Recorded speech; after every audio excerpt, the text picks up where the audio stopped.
Good evening and welcome to our sixth webinar in our Unpacked series. This webinar this evening is on recycling at home. My name is Jane Simpson and I am the Training and Events Coordinator for Zero Carbon Cumbria, part of Future-Proof Cumbria. I'll be starting the webinar this evening and also finishing it at the end of the webinar. The webinar this evening is for householders and it's a focus on simple information on how we can all recycle more effectively at home, providing information on recycling within Cumbria, giving you an opportunity to ask questions. And I'd like to say a great big thanks this evening to Barbara Herridge. We've got Brian Williams as well, and to Hayley Slack, who are contributing as speakers, and also to Robin, who is working in the background on our IT. And yeah, next slide, please. So Barbara is our Waste Services Manager at Cumberland Council. Brian is the Commercial Director at Cumbria Waste Group, and Hayley is our Community Education Liaison Officer at BIFA. Next slide, please. So our agenda this evening is the details here that you can see on the screen. Why do we recycle? Why could we change what we do? And why does it matter? What happens at the recycling facility? What can we do differently? And then what happens to general rubbish in Cumbria? And again, what can we do differently? And questions throughout. Next slide, please, Robin. So I'd like to, without further ado, hand over to Barbara Herridge, and a big thanks to her for her next session that she's going to deliver. Thank you very much, Barbara. On you go. Thank you, Jane, and welcome everybody, and thank you for attending this session, which is great. Can I have the next slide, please? I'm just going to give you a few sort of some figures about recycling and waste in Cumbria. So first question is, how many bin lorries do we think Cumbria's rubbish fills in a year? Can you tell us, Robin, please, by showing us? So the answer is over 13,000. So that's 13,000 every year that we're producing as waste in Cumbria.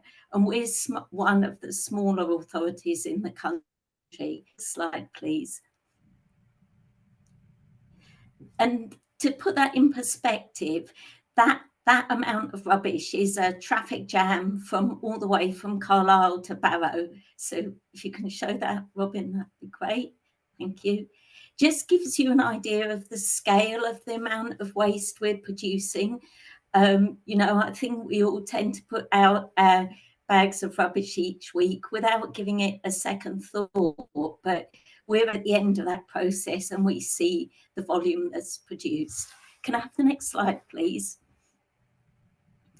So although the focus of this particular presentation is on recycling, it's actually really important to think about reducing the amount of waste we throw away, because when we have waste, we have to do something with it. We need energy to recycle it. We need trucks to move it around and take it to places, bulk it up, all those kinds of things. Whereas if we've reduced that waste in the first place, that's less of that impact, less of that traffic, less of that processing energy and effort to go into it. So this little diagram, which is a great diagram from Keep It Tidy, just gives us a bit of way of thinking about our rubbish in a slightly different way, with having a buy less mindset in the future, all the way down to binning it at the bottom as the worst thing we can do with it. And you'll see recycling is just above binning it. And that's because recycling is fantastic and we want to do more, but it's not as good as preventing it in the first place. So can I have the next slide, please? So in Cumbria, I just thought it might be helpful to say who's responsible for recycling. So we've got two councils. They're unitary councils, so that means they're responsible for both waste collection and disposal. As collection authorities, they collect our household waste and recycling, and for processing and selling those recyclables. Cumberland Council is responsible for disposing of the waste, the residual waste, which Hayley will talk about. And the hosted waste team, who I work for, organises that disposal process on behalf of both Cumberland and Westmoreland. We're also, between us, responsible for the household waste recycling centres, which you may have been to, that are a really important part of this overall recycling process. So next slide, please. But it's not just up to us as the councils, we all have a role to play. Recycling, that's making not putting things in the bin that we shouldn't, and hopefully ensuring that everybody in our household recycles. Can I have the next slide, please? And just to give you some national statistics, across the UK, we generate about 25 to 26 million tonnes of waste every year. But the figures are always a bit out of date, I should say, because we're mandated to collect figures about waste and recycling and where it goes through a national waste data portal.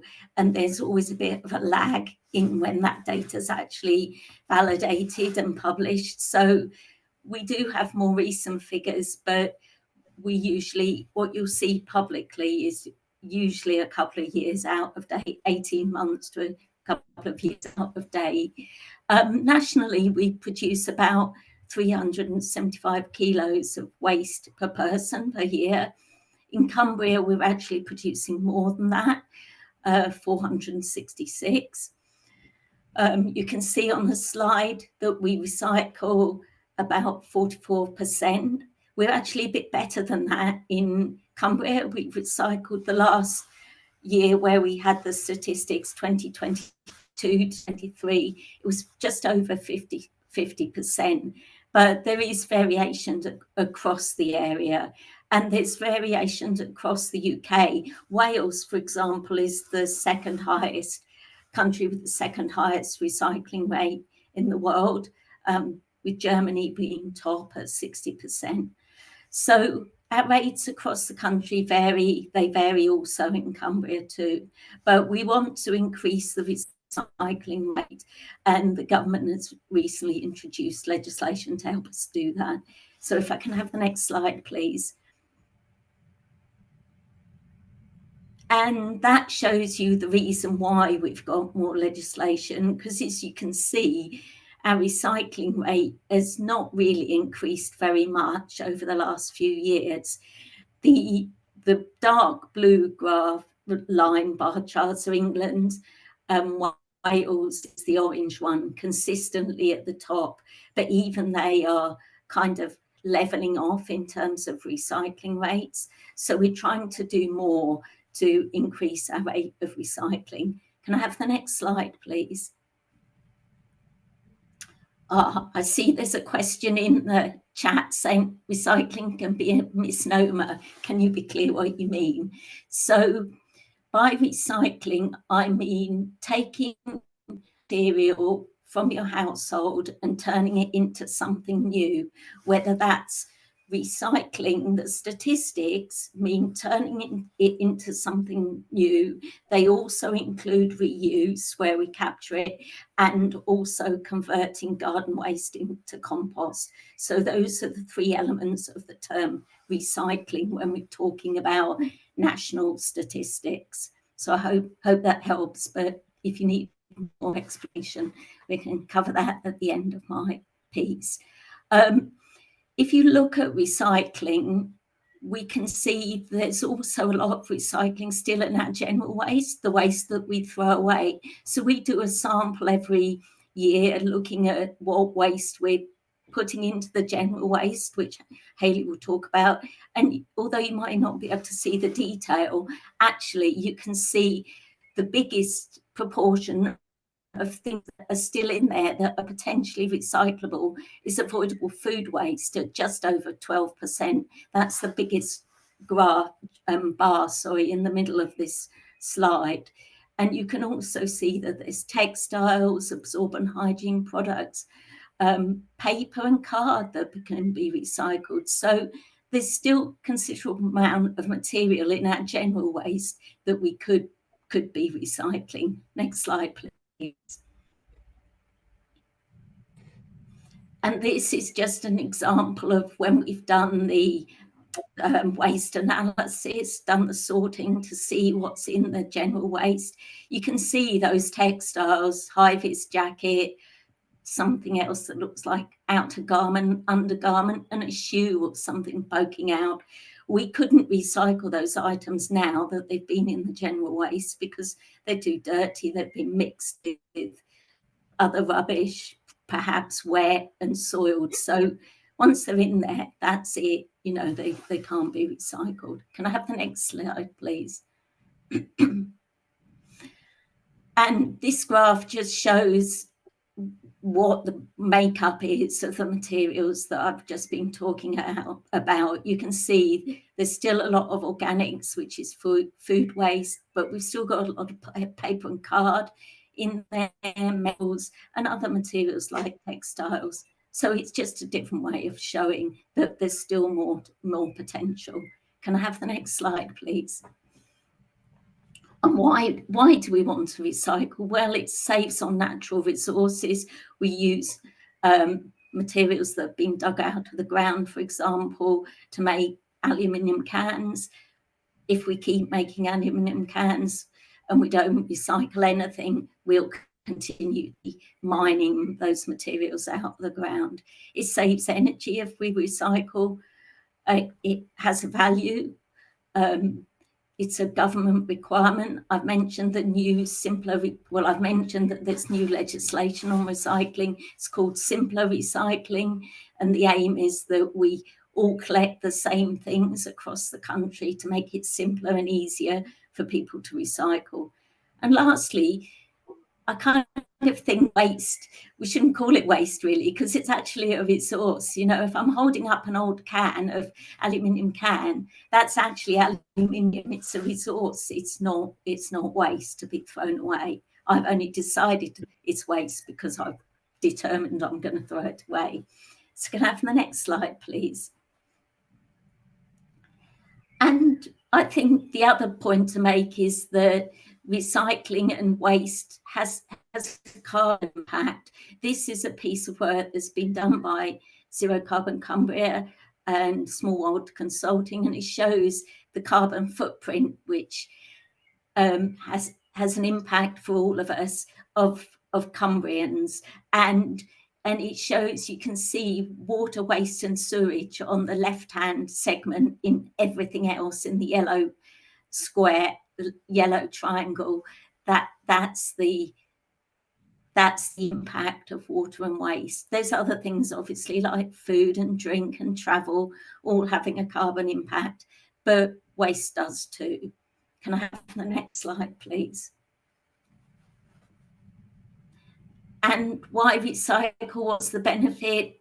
I've talked about its natural resources. This is baled aluminium cans being then made up into an ingot of aluminium, which will be then rolled out, flat sheets, to make new cans.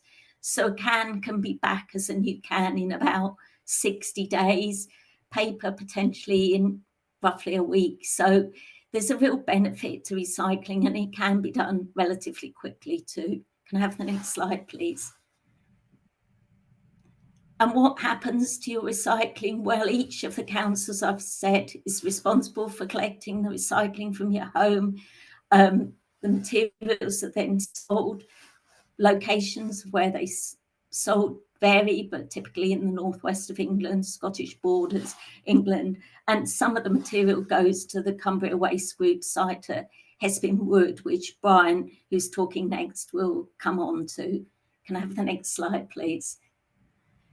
And there's a very good video from Cumbria Waste Group, which I know Brian's going to show you, but this is the link if you want to take a quick picture of it. It shows, it's a very good video showing how how your recycling is sorted up in Carlisle. Very mechanised, computerised, and very impressive. Can I have the next slide, please? And that's it for me. If you've got any questions, welcome them now or have them at the very end of the whole session. I'll let you ask anyone in the chat.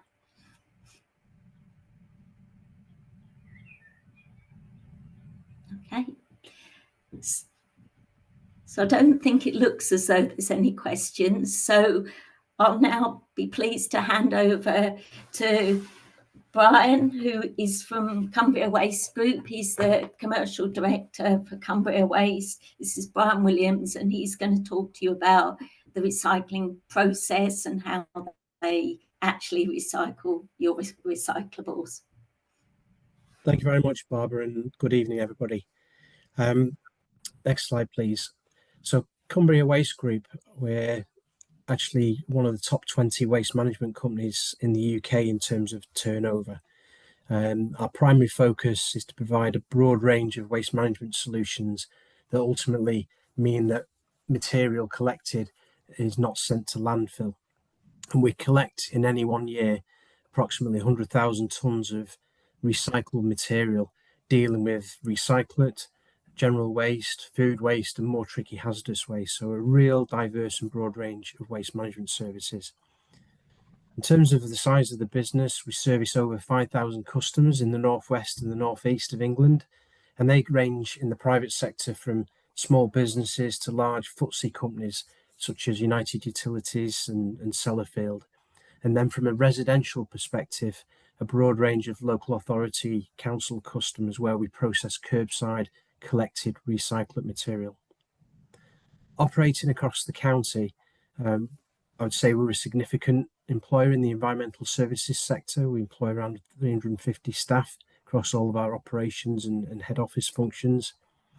In addition to the annual and upkeep of our 50 plus collection vehicles across the county, we've made significant regional infrastructure investment to the tune of over €5 million in latest recycling and sortation equipment, which you will see in the video shortly.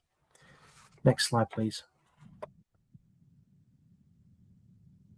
So we take commercial recyclate from agreed collection points, customer points, and you'll often see our vehicles are brightly coloured blue and green, white vehicles in and around the northwest region. The material, when it's collected, is weighed actually on the vehicle by an in-vehicle weighing device, so we can accurately report the weight of the material collected at each and every one of our customers. And when that refuse collection vehicle is full or it's completed its collection round, the material is then taken either to the materials recovery facility based in Carlisle, our Hespin Wood facility, or a waste transfer station where it's actually bulked and then sent on for onward transportation and processing, again at the same materials recovery facility in Carlisle. At that centre, materials loaded into the hopper that you can see in the central image and then sorted into a range of materials, and I'll talk about how we go about that shortly. But you can see some of the materials in the top. That's baled material, so baled aluminium or steel cans. And anything that we can't recycle is called contamination, and this ultimately goes to incineration for energy recovery. Next slide, please. I mentioned that we're a significant regional operator across the northwest and northeast. So we provide county-wide coverage of waste management collection and processing services. And each year our vehicles cover over a staggering 500,000 miles to collect waste. So obviously a significant transport operation. So the benefits of recycling, you can consider them into three categories: planet, people, and profit. So in terms of planet, great for the environment. You're not extracting and using raw materials. You're actually using those recycled materials as substitute raw material. And some materials can be used many times. For example, glass can be recycled infinitely. Plastics 4 to 6 times before it can no longer be recycled, and metals again can be used near infinitely. Also, in terms of the planet, we're not sending material to landfill. Landfills use valuable land bank, and some products certainly that historically been sent to landfill in the past. Some plastics stay in the ground indefinitely as they won't break up, and they could have been recycled. In terms of people, people have become increasingly conscientious about not throwing materials away as a good thing, and rightly so, for the planetary reasons that I've just mentioned.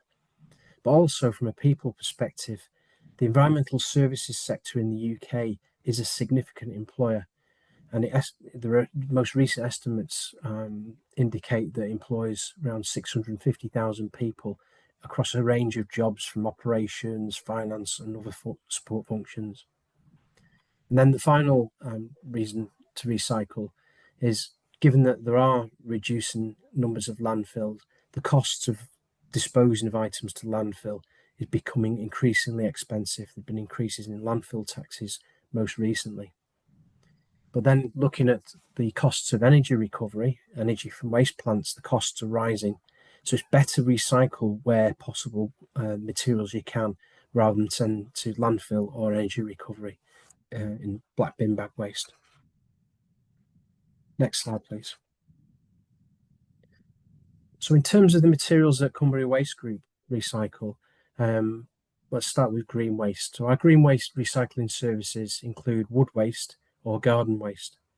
And wood waste mainly comes through the household waste recycling centres. And the green waste is collected from households and household waste recycling centres. So the wood waste is shredded, and it can be sent to a mass plant, particularly if it's a low-grade wood with maybe a bit of contamination in it. But for higher quality wood waste, that can actually be used in a variety of different consumer applications. It can go back into chipboard manufacture or animal bedding, so quite diverse applications.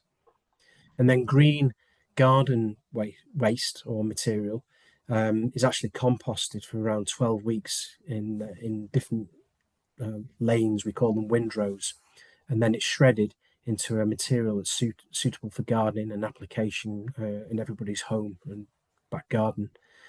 That's typically sold back to the general public through quite a number of major retailers and an increasing number of retailers. Next slide, please. What we commonly process through council, curbside collected material, and also commercial businesses is paper and card. So at a domestic level, I want to say across the county, the sort of tonnage overall has remained the same over the last 5 years or so. However, the mix, interestingly, has changed, and that's because there's been a significant increase in card. That's probably peaked and has stayed at quite a high level since COVID, when people were accepting more home deliveries, and people have got more familiar and accepting of home deliveries. At the same time, the volume of newspapers has been declining year on year as more people read online, on laptops, or on our phones. I think everybody does that these days. So we receive card and paper loose, and either send it back out to paper mills as loose as received, or we actually bale the paper material into cubes, and that provides transport efficiencies when sending them to the UK mill or when we have to export. A key challenge is that paper mills don't like wet card, so it's really important to keep it dry. So ensure there's no cracks in your bin lids, and if you've got an accumulation of card, don't store it in the rain if you can. Protect it. And in some instances, card can be contaminated by other liquids like food waste residue. So quite often pizza boxes is a good example of that, where the base of the pizza has a grease which ingresses into the card material, and that doesn't make it recyclable. So this product, once it's either sold as loose or baled, it's sold to the UK mills. Sometimes, as I hinted at, exported when there's a shutdown or drop in seasonal demand. Next slide, please.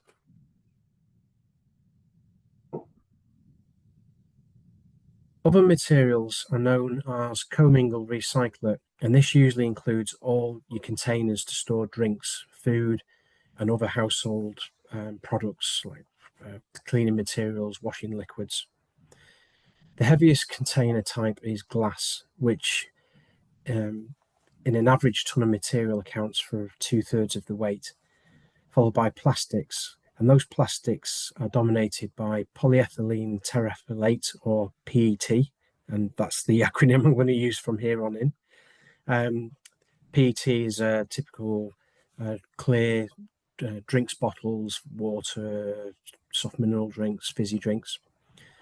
Other plastics are low density, high density polyethylenes. Those are your milk bottles.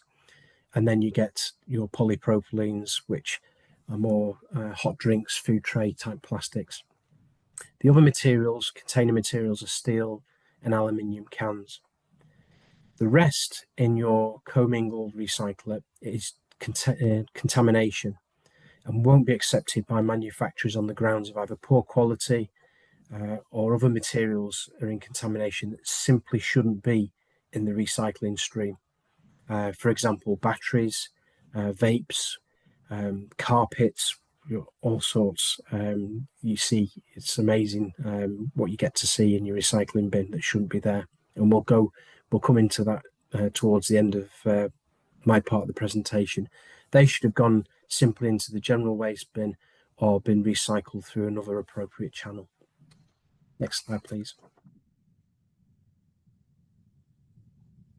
So those are some of the headline materials that we capture at the materials recycling facility.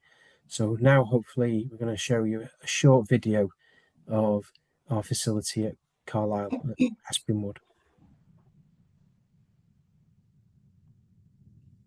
At Cumbria Waste, we see great potential in your waste. What may look like waste at the end of its useful life to you is, for us, a valuable resource of reusable substitute materials, making its way through the circular economy, aiming to reduce, reuse, recycle and recover materials and products for as long as possible. We collect these materials, taking all waste to the reception area at our Hespin Wood site, where they are rigorously and meticulously sorted by category, each going off on their own unique journey to help shape a greener future, benefiting businesses, society and the environment by reducing the use of precious raw resources. We are proud of what we do, adding infinite value to residual waste and recycled materials, growing the scale of our operation and optimizing our existing output with sustainability at the heart of all we do. We have invested many millions into the latest technologies, including robotics and artificial intelligence. This includes our ability to extract steel and aluminium cans from the waste stream, and as well as our glass and our weight-sensitive air blowers, we can now separate plastic film from other plastic products at the early stages of the recycling process, whilst also separating PET, PP and HDPE polymers for reuse.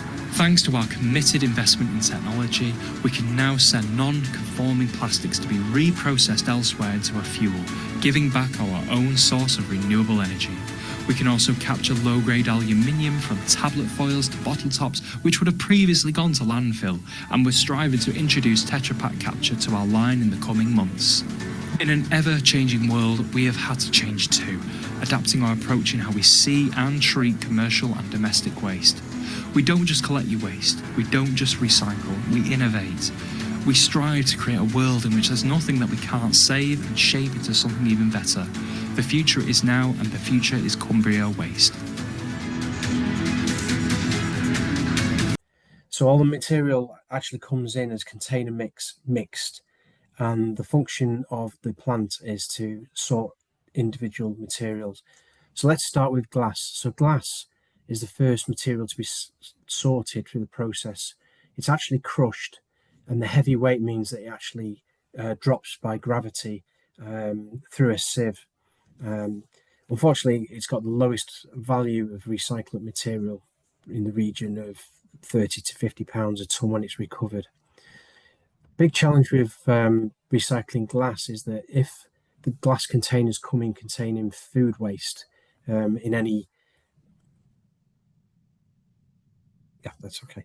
If the containers contain food waste, there or some labels stay on the products, despite the aggressive sorting, they are classed as contamination.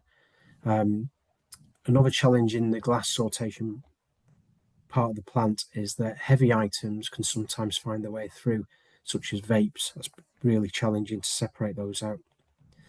The broken glass is sent to glass remanufacturers as a product known as cullet, notably bottle manufacturers. So they clean the product up and then melt it, and it goes back into bottle remanufacture. Glass can also be used as an aggregate filler for some building products. Next slide, please. Next material is steel cans. They're extracted or lifted from the line using an overhead magnet, which you might have seen in the video when you saw the cans lifting up. And we recover over 99% of steel cans that come into the materials recovery facility. Some people put other steel items into the recycling bin, like pots and pans, believe it or not, but these have to be manually picked off the picking line, as do electrical items, which should be dropped off at a household waste recycling centre. Once we've collected the steel cans, these are typically compressed in a baling machine and then sent to reprocessors as steel cubes, and they're made into new steel products. Next slide, please. Aluminium cans, they're the most valuable recycling product. Typically, price for a ton of recycled aluminium exceeds £1,000 per ton that we recycle. So as aluminium cans move through the line, there's a current induced into the aluminium can. And if you remember your physics days, the positively charged aluminium can goes across a magnetized roller, which is also positively charged. So two like poles repel each other, and that is how the aluminium can is ejected away from the other waste streams on the processing plant. Like steel, aluminium is baled as a product, and we tend to send that to Warrington for melting into aluminium ingots, which Barbara showed to you beforehand. And it can range, it can take as little as anywhere between 45 days and 60 days from you as a consumer drinking out of an aluminium can and it reappearing back onto a supermarket shelf. Really completing the recycling loop and being a product of real benefit when recycled. Next slide, please. Plastics. There are many different types of plastics that are recycled. If all the plastics are recycled as mixed plastics, they're sold back to the market as mixed plastics. And I mentioned early in the presentation that we made a significant investment in Carlisle. So we now got the ability to separate different plastics. We can separate out the PET, the HDPE and PP containers by a combination of infrared lighting and inspection technology. And we do that because there's greater value in extracting the individual plastics rather than selling them as a mixed grade plastic. Plastics itself generates some quite phenomenal numbers. In the UK, we use over 7 billion single-use PET bottles a year, which is about just under 40 million a day. And there's quite a significant amount of those PET bottles which aren't recycled. So it's really important to improve recycling rates in plastics and bottles. And also, manufacturers are incentivized to obtain these recycled plastics and reuse them in the remanufacture of plastic bottles. There's a hefty tax if they don't use 30% or more of recycled product in PET bottle manufacture. We can also separate out the LDPE, HDPE milk bottles and other polypropylene rigid containers. As I mentioned, those are hot drinks, food trays. Those products are baled and sold to plastic reprocessors who tend to wash and go through a process of granulation or flaking prior to using them as a recycled material. Next slide, please. There's just a few slides here of the type of products that you saw briefly in the video that come off the processing line. So here are some PET drinks bottles and food trays. They tend to be near transparent. You'll see one or two other products in there. Next slide, please. The HDPE milk containers, cleaning fluids, tend to be more of a cloudy product in appearance. Next slide, please. And then the polypropylene materials are very much a multicolored arrangement of different margarine tubs, food trays, and products. So those are all the products that we recycle. You go on to the next slide, please. You can then talk about what else, what happens to the contamination. Well, it's non-target materials. It doesn't go to landfill, but what we do with that product is we convert it into a pellet. It's basically shredded and goes through almost like a sausage making machine. You can see the product being held in the lower image on the right hand side. This pellet is a fuel pellet, and it's known as a refuse derived fuel, or RDF, sometimes also a solid recovered fuel, depending upon the process. And this will be sent to an energy from waste facility and combusted in a furnace with other materials generating electricity. This is a renewable fuel and a landfill diversion solution. Next slide, please.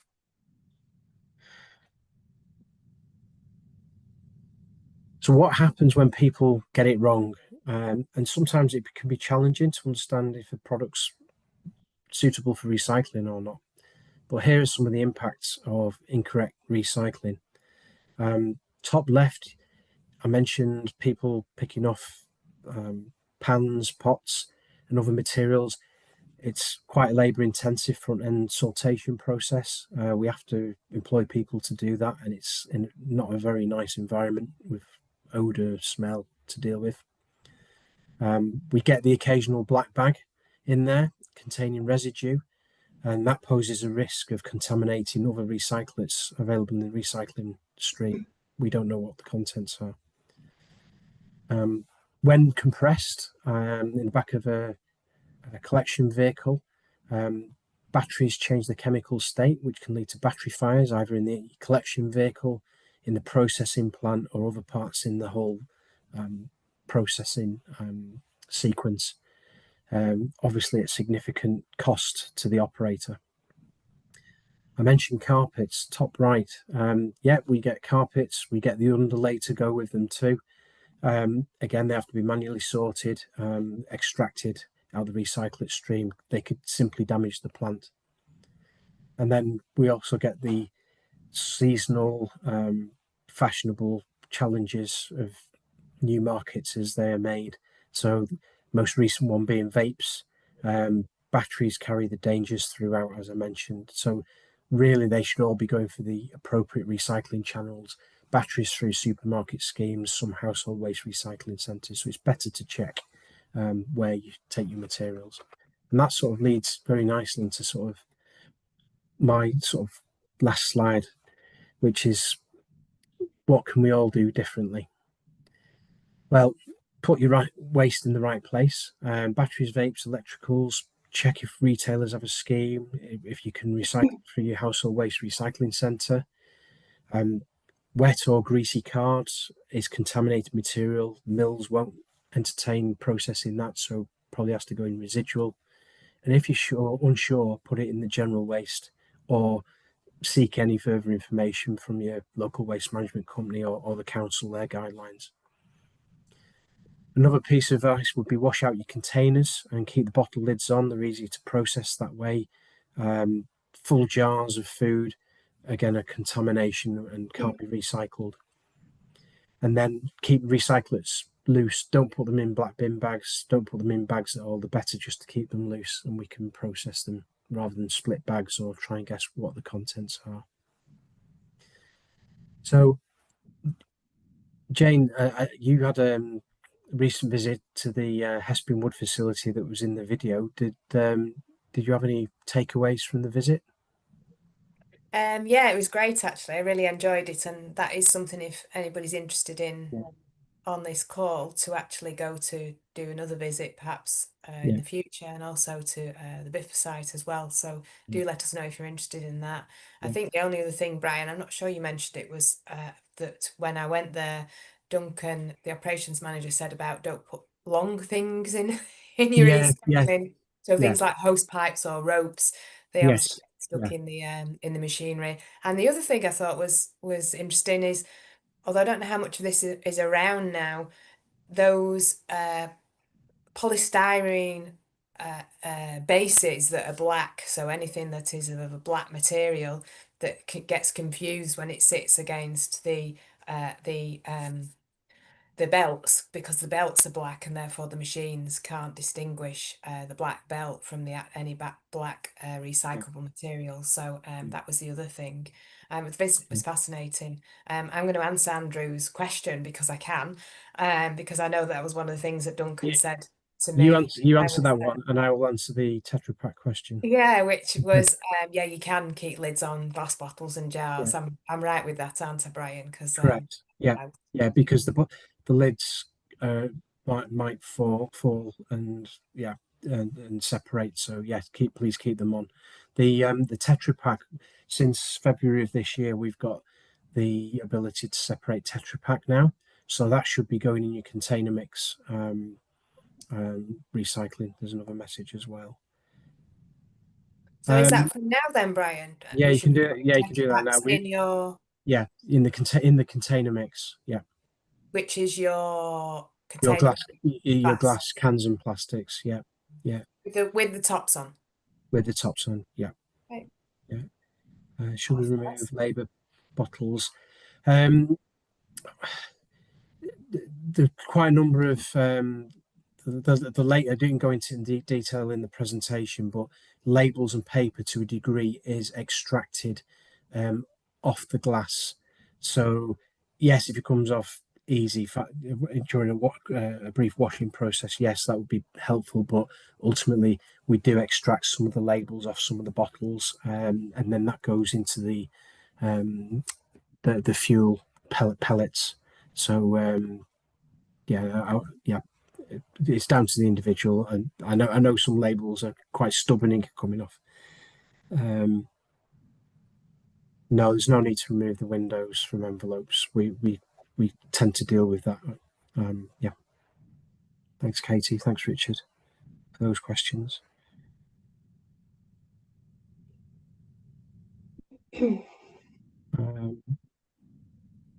So I'd like to hand over to Hayley now. Thank you, everybody.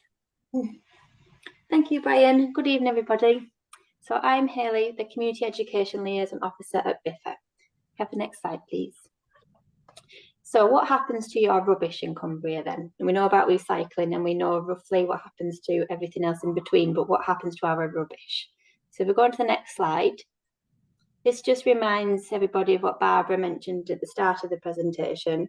And if you look to the very bottom, the bin it, that's kind of where we sit in this whole waste hierarchy. So at the very bottom, so we are the last option and the last resort. If you can't do any of the above, then pop it in the bin and then we will process it for you. So we have the next slide, please. So Cumbria is actually part of a 25-year contract with the two councils, and this is a contract to process all household waste. So no matter where you live in Cumbria, your waste will be processed through this contract. If we just move on to the next slide, please. So as part of the contract, two facilities were built, and these were built in the north and the south of the county. So depending on where you live, your household waste will go to one of the two sites. Generally, it goes to the site closest to you, or it will go to a transfer station where it is bulked up, similar to what Brian discussed earlier, and then it will be taken in an Arctic lorry to one of the two sites. So between the two sites, they are capable of processing all household waste, and this facilitates about 225,000 households. As part of our contract, we are required to divert 87% of all waste away from landfill, and I'll discuss what actually happens to this waste a little bit further on. So just move on to the next slide, please.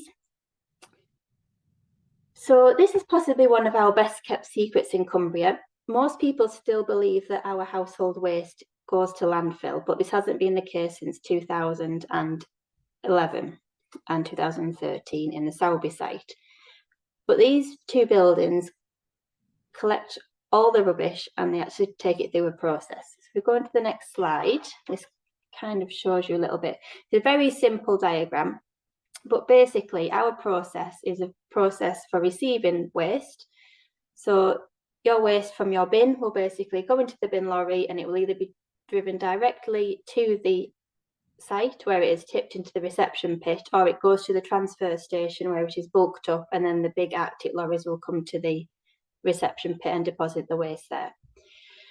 The next process takes about 3 weeks in total, but to basically summarize it in a very simplistic view, in a very simplistic terms, we are basically a dryer. So we will dry your waste and sort it the best we can. So just move on to the next slide. I just got a picture to show you. And this is in our bio drying hall. So once we've received your waste, it's deposited into the reception pit area. Then it is collected by a crane, and each crane grabs 2 tons at a time, and then it takes it to the primary shredder. This is where the waste starts to break up. So if you think about your bin bag, it's full of everything that's in your kitchen bin. It'll include food, paper, plastic, anything that can't be, hopefully, recyclable, and also a lot of wet material and organic material. So the aim of the first primary shredder is to break this process up. So to start to break the bags down and allow the material to come out. And then it allows, once it's in the bio drying hall, for the air underneath to dry the waste out. So when the waste is deposited into the bio drying hall, it sits in there for about 17 days on average. And each row is 4.3 meters high. So we do have a lot of waste in our bio drying hall at any one time, and it's always at a constant level. So we maintain it at a constant level. The benefit of weekly and fortnightly collections over the last number of years has been that we know how much waste we are getting. So we're able to manage our process and ensure that we maintain our levels throughout. And we've worked out that 4.3 is the best height for the waste to sit at. It allows us to have a barrier around the side of the waste. So if we were to get a fire, the fire is contained within the boundaries of the bio drying hall. Just go on to the next slide, please. This shows some images of our systems. So once your waste leaves your house and is collected by the bin lorries and taken to the MBT plants, nobody actually touches it. It is all managed mechanically. So it's physically not touched by anybody. Between our 2 sites, we employ 45 people. 11 of these are part of our admin team. We have 4 weighbridge operators, and the remaining people that work for us are engineers, drivers, and operatives. And it's basically done by machines and computers. So we have a lot of systems in place, and everything is automatic, which means it reduces our risk to go into the site and obviously work with the waste. Because if you think about what's in rubbish, it's obviously a very hazardous environment. So it's all done automatically through our process. If we go on to the next slide, this shows some images of the process. So we have the image in the bottom is our secondary shredder. And this is where the waste goes once it's been in the bio drying hall. So once the waste has been dried out and we've removed all the moisture, it goes through the secondary shredder, and that enables us to take it to the next process. And this is where we're able to separate the remaining items into different sections, which I will come on to in a minute. So if we just snip to the next slide, please. This explains about what our waste is made up of. And Barbara mentioned at the very start these audits that we do. So we audit our waste every 6 months just to get a feel for what is coming through the system, and to make sure that we know what to expect. And because, like I said, nobody goes in and physically checks it, it's all done automatically. We need to know if there are any trends, basically.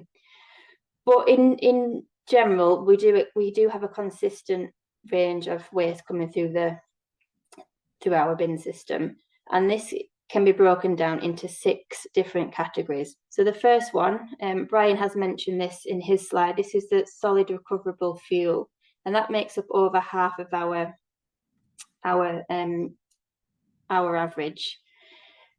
And similar to, as Brian has mentioned, this is a fuel substitute. So we don't actually make the pellets like CWM do. We actually send it on to a secondary factory that does this for us. And then it is sent to a cement kiln in Leeds. So rather than them burning coal, which they have done traditionally for over 100 years, they're actually able to burn our fuel through our solid recoverable fuel process, which is classed as a green energy source. The next biggest factor is the moisture loss, and this is our drying process. So remember I mentioned in the bio drying hall, by drying the waste, we're able to remove 35% of the weight, and this is really, really important part, because once we take the waste out of our process and further on for further processing, it means that we have less weight to carry, which is a really good thing. The glass and stone makes up about 4%, but the biggest one above moisture loss is actually organic fines, and this is a mixture of garden waste and food waste. This is actually sent on to, it's a company in Sylhet at the moment, and they use it to enhance soil. So they have a farm diversification process, and they're able to help us with this process and take out any impurities and make the organic material suitable for landfill restorations. So it can only go into a brownfield site. It could never go into agriculture just because of where it's come from and what it contains. And we're really, really proud that less than 1% of our waste goes to landfill.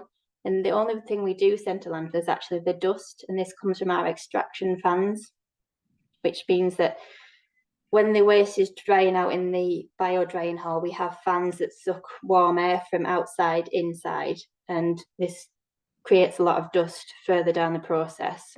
So this is the only part we actually send to landfill, which is really good. I'll go on to the next slide, please. So what can you do to help? The best thing is to put your waste in the right place. As I mentioned, we are the very bottom of the waste hierarchy. So if there's no other option, then pop it in to your bin and we can process it. But it's not the best thing to do. It's the last resort. And it's important that we do this because the product we are producing is of very low quality. If we go on to the next slide, I can explain it in a little bit more detail. So these are 4 good examples. So if you were to put a glass bottle into your bin, it would end up in our glass and stone mix. So it wouldn't become a glass bottle again. Whereas if you were to put it in your recycling, it would most likely become a glass item again. Maybe not necessarily a bottle, but it will be a glass item again. If you put your tin in the household waste, it would end up becoming our ferrous mix. So it would be sent away for melting down, but it wouldn't be a pure and high quality mix of metal. Much better to recycle in the right place with CWM, because they will turn it into new cans. If you were to put paper into the bin, this ends up being, this falls within our solid recoverable fuel section. So this would actually end up being burnt during the heat the energy from waste section, so that the pellet type form that Brian talks about. And if you were to put a milk bottle into your bin, then this would also be sent for incineration as a coal substitute. So it's much better to recycle if it's clean and it can be recycled than to put it into your bin, because it's more likely to end up being something different if it goes into your bin. So we move on to the next slide. Barbara did mention this earlier on in the presentation. There is new legislation that has come into force across England, and this is to make it simpler and easier to recycle. We just move on to the next slide, please, quickly. Thank you. So this became live on the 31st of March, and this was to all businesses employing any more than 10 people. So they have to have now dedicated recycling bins at all businesses that embody more than 10 people, which is really good. It means we're increasing the amount of recycling from businesses and producing less general waste. So this will actually be rolled out across the members of the public and households from next March. And you'll see that new bins will be coming into force if you don't have them across Cumbria. Most parts of Cumbria do have all the right recyclable bins in place, but if anybody doesn't, I know there were a few years ago that didn't have all of them available, so these will become available from next year. And then from 2027, all micro firms will also have to adapt the same legislation. So it's just to make it easier to recycle and to increase the quality of recyclable material on the market. So in theory, this should reduce the amount of waste that we are receiving through our MBT plants, hopefully. We just move on to the next slide, please. Same as Brian at CWM, the most problems we get are from batteries, which are either found as general household batteries, within vapes, or within electronic items such as toys. Unfortunately, if we go on to the next slide, please, you'll see that the amount of batteries we are receiving across both sites do vary a little bit, but they are pretty much on the rise. We, as part of our audit, we count how many batteries and vapes are within each of our samples. So this is a 1 ton sample. So remember earlier in the presentation I said about our grab that grabs 2 tons every single time the waste is deposited into the reception pit. If you double that, that's how many batteries and vapes our grab is grabbing every single time. So if you actually scale this up, it's actually quite significant, the amount of batteries and vapes we're receiving through the site. And if we go on to the next slide, this led us on to our battery campaign, and this was to highlight the volume of batteries that were being received through our 2 MBT sites.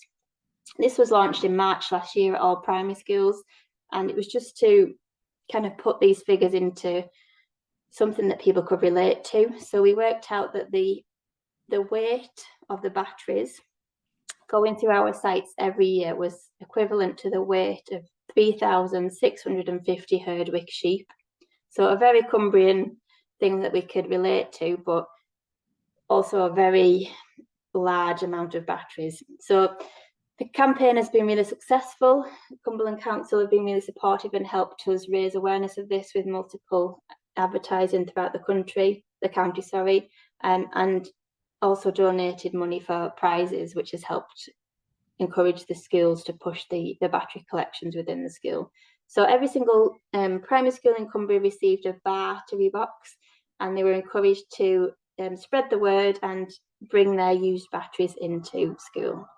And the campaign has gone on to win multiple awards now, which is really good. And as part of BIFA, we are hoping to extend that across the rest of the county and the country, and also to our household waste recycling centres as well in Cumbria.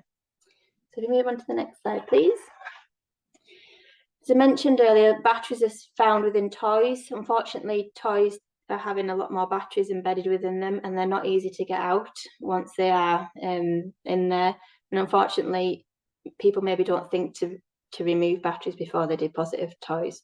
So we've paired up with the Repair Cafe, and we'll be running repair workshops later this year to encourage children and parents to repair toys, remove batteries, and also donate anything that is reusable before it's thrown into the bin. So basically just to give toys a second chance before they are deposited, and make people think about other options rather than just binning things. So if we move on to the next slide, please.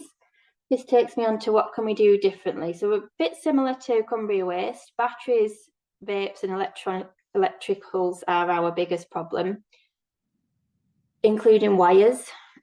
Christmas lights, they all get wrapped around the shredders. They can cause problems and blockages. So they may not necessarily cause the problems in the shredder, but things can get tangled within them as well and cause blockages. So anything that's long, it's complicated, if you take that to a recycling centre or check with retailers, a lot of retailers are required to take broken items back and replace them if you are exchanging or buying something new. Our household waste recycling centres as well, they have a lot more facilities available than we do within the MBTs. And if you're unsure, it's better to put it into your bin, because we will recycle it in a way, but it won't necessarily be the same way that it would be if you were to put it in your recycling. But as Brian mentioned, it is better to put it in your bin if you're not sure, or it's not clean, or it would cause contamination to recycling. And then don't put anything heavy into the bin. You'll be amazed at the amount of things we do see in our bins. We've had really heavy industrial tools, engines, bricks, big lumps of metal. So anything that's too big and bulky, it will also block and damage our equipment. Next slide, please. So yeah, that's a very quick overview of what we do with our household waste. It is much easier to understand in person and to get the real vision and the scale of how much waste we are processing every year. As Barbara mentioned, it's 13,000 lorries equivalent. So until you can actually see that amount of waste, I don't think you can appreciate what we're doing with it behind the scenes and out of sight. So we always welcome visitors to show everybody what we do. So if anybody would like a tour around our site, we would be more than welcome. And we can pair that up with CWM as well, so you could get to see both operations, because we are right next to each other at Hespin Wood. Thanks very much for the Hayley. We have got a message which I know Brian said that he can answer part of, but he's just asking whether you were able to, Hayley, answer it. A lady said, I'm interested why Cumbria HWRCs only seem to say they recycle less than 50% of waste people bring, whereas when I've been to other places in the country, they seem to display figures of, say, 70 to 80%. Or if you and Brian want to can answer that between you. My understanding is that I'm not sure on the HWRC contract if rubble's included or not. If it isn't included, that would increase it from its current overall level of performance, which is probably closer to 60% rather than 50% across the county. A couple of products that are challenging for HWRCs in our county are the bulky items, which are mattresses and furniture, which now come under the persistent organic pollutants guise. Those products are covered in anti-fire, which means that they have to be treated differently and they can't be recycled. But Hayley, I don't know if you've got anything additional that you want to expand. Yeah, exactly the same. Unfortunately, some of the recycling we receive hasn't been broken down, so maybe people will put items in the compactor when they could take them out of the black bags and recycle them. So we do get a lot of waste going through the compactors still that could be recycled. Yeah, that is the major thing. There's a question about where do things go to the from the HWRCs. We touched on green waste and wood waste, so they come to our Hespin Wood facility. The green waste is composted, the wood waste is shredded and either goes to biomass for combustion, or it's recycled through chipboard products or animal bedding. And then scrap metal goes to scrap metal merchants. Those items are recycled. Some of the other materials, like the engine oils, are recycled. They're treated as a hazardous waste, but they're broken down and recycled. I'm trying to think what else is in household waste recycling centre, Hayley. A lot of products do get generally recycled, though. The general waste, it does go through the system as a waste, though, doesn't it? A black bag waste, and goes to energy recovery. Yeah. That's great. Thank you ever so much, Brian. I'm conscious that we're running out of time. We're finished at 8:15. So yeah, great big thank you to everybody's questions. Robin, if you could just pop on to next slide, please. So we can I just answer? Yeah. Oh. Sorry, I was just going to say the other point about the recycling rate from the household waste recycling centres is in some other parts of the country they've got much larger purpose-built HWRCs, so they've got more space to accept more materials like carpets, for example, or mattresses. So it's also to do with space, I think. A lot of our sites here are really quite small in the grand scheme of things. Sorry, stop you. Thanks, Barbara. And we've got a final question. Can you reassure us that no Cumbrian waste goes abroad? Just come in. Some recycled material does have to go abroad because it's been recycled and it does go to audited export outlets. And that's, for example, paper is a good example. There's only one major UK paper mill in King's Lynn. So if that's got all the paper it needs and there's a downturn in the market, the tap doesn't switch off in terms of UK market supply, both through Cumbria and other counties. So the challenge there is to make sure you send it to audited off takers that are approved, and it's not going to come back and cause any problem. So we're thorough in our diligence in terms of any offtake markets.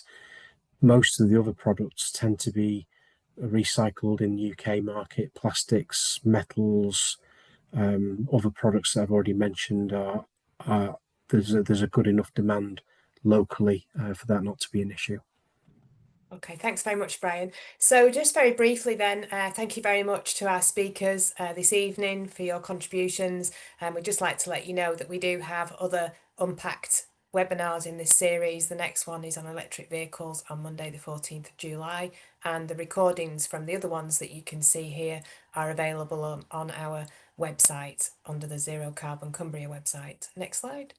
A big thank you, as I said, and just to point out that we do rely on the generosity of people like you to expand our reach and impact. So if you're able to support us with a donation, it would make a significant difference. You scan the QR code here, or you can link to our website, Future Proof Cumbria, and make that donation. It'd be much appreciated.